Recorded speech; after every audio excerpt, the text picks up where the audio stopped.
నిన్న కడప నగరంలో ఒక కూడలికి పేరు మార్చాలని చెప్పి రెండు వర్గాల మధ్య విభేదాలు రావడం జరిగింది. టిప్పు సుల్తాన్ పేరు పెట్టాలని చెప్పి అక్కడ నుండి కొందరు ప్రతిపాదించడం జరిగింది. సుల్తాన్లు సైతాన్లు మనకు అవసరం లేదు. సుల్తాన్లు సైతాన్లు మాకు అవసరం లేదు, మనకు అవసరం లేదు మిత్రులారా. ఇది ఒక ఉద్దేశపూర్వకంగా ఎల్లుండు హనుమాన్ జయంతి సందర్భంగా శోభాయాత్ర అత్యంత వైభవంగా అక్కడ హిందూ బంధువులు నిర్వహించుకుంటున్నారు కాబట్టి దాన్ని అడ్డుకోవాలని చెప్పి దాన్ని ఏ విధంగా రద్దు చేయాలని చెప్పి ఒక కుట్ర కోణంలో నిన్న ఆ కార్యక్రమాన్ని వారు తీసుకురావడం జరిగింది. అక్కడ నుండి కొందరు ముస్లింలు ఇది మంచిది కాదు, మతాల మధ్య విభేదాలు పెట్టడం మంచిది కాదు.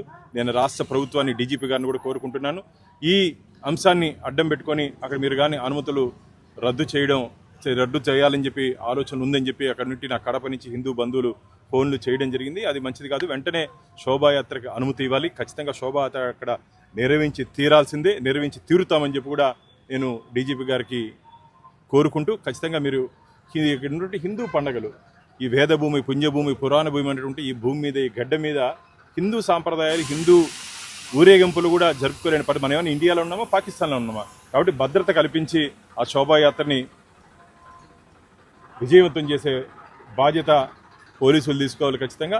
ఒకవేళ మీరు ఇలాంటి మత ఘర్షణలు జరుగుతాయని చెప్పి ఆ సాకుతో రద్దు చేసే ప్రయత్నం మాత్రం అలాంటి ఏదైనా ఉంటే ఖచ్చితంగా మీరు విరమించుకోవాలని చెప్పి రాష్ట్ర డీజీపీ గారిని నేను కోరుకుంటున్నాను. ప్రతి హనుమాన్ జయంతికి ఆనవాయితీగా శోభాయాత్ర చేయడం ఈసారి ఎందుకని ఆందోళన చేస్తున్నారు? ఖచ్చితంగా హనుమాన్ శోభాయాత్ర నిర్వహించకూడదని చెప్పి అక్కడ ఉన్నటువంటి కొన్ని ముస్లిం మత ఛాందస్యవాదులు కుట్ర పన్నారని చెప్పి నాకు ఇన్ఫర్మేషన్ ఉంది. కాబట్టి అలాంటి పన్నాగాలను మేము సాగనేమో. ఖచ్చితంగా ఆడ శోభాయాత్ర నిర్వహించి తీరుతాం.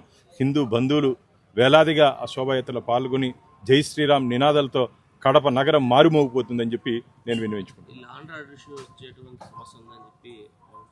లా అండ్ ఆర్డర్ దాని బాధ్యత పోలీస్ శాఖ చూసుకోవాలి ఖచ్చితంగా. ఇప్పుడు ఇంకా సంవత్సరం మొత్తం హిందువుల పండుగలు ఉంటుంది. పండగ ముందు రోజు ఏదో ఒకటి అంశం తీసుకొని హిందూ పండుగలు, హిందూ ఊరేగింపులు జరగకుండా చేయాలని చెప్పి కుట్ర కోణంతో ఇలా పనిచేస్తున్నాయని చెప్పి అనుమానాలు. ఇట్లా చేసిన దానివల్లే కదా మన కేరళలో కానీ, తమిళనాడులో కానీ, అలాగే వెస్ట్ బెంగాల్లో కానీ హిందూ వ్యతిరేక విధానాలు అనిపించే ముఖ్యమంత్రులను కూడా ఓడించినటువంటి చరిత్ర హిందూ బంధువులది. కాబట్టి అది గుర్తుపెట్టుకోవాల్సిన అవసరం ఉంది. కాబట్టి రాష్ట్ర డీజీపీ గారు వెంటనే అక్కడ నుండి శాంతి భద్రతని పరిరక్షించి ఎల్లుండి జరగబో ఆ శోభాయాత్రకి అనుమతులు ఇవ్వాల్సిందిగా కోరుకుంటున్నాను.